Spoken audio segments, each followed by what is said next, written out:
புதிய பாடத்திட்டத்திற்கான கருத்தரங்கம் இன்று முதல் 3 நாட்கள் நடைபெறுகிறது. பள்ளிக்கல்வித்துறை அமைச்சர் செங்கோட்டையன் கலந்து கொண்டு கருத்தரங்கை தொடங்கி வைத்தார்.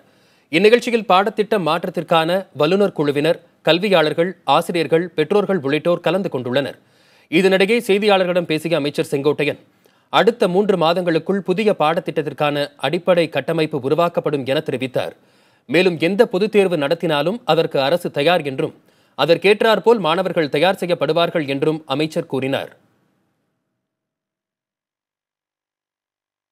எதிர்கால இந்தியாவிற்கு தமிழகம் ஒரு வழிகாட்டியாக திகழ்கின்ற அளவுக்கு பாடங்கள் மாற்றப்படும். அதே நேரத்தில் எதிர்காலத்தில் எந்த பொதுத் தேர்வுகள் வந்தாலும் அந்த பொதுத் தேர்வை சந்திப்பதற்கு இந்த அரசு தயாராக இருக்கிறது. அந்த அடிப்படையிலே 54,000 கேள்வி, அதற்குள்ள விடைகள், அதற்குள்ள வரைபடங்கள் உள்ள நிலைகளை இந்த அரசு உருவாக்கி இருக்கிறது. அது ஒரு 15 நாட்களுக்குள்ளே அது வெளியிடப்படும்.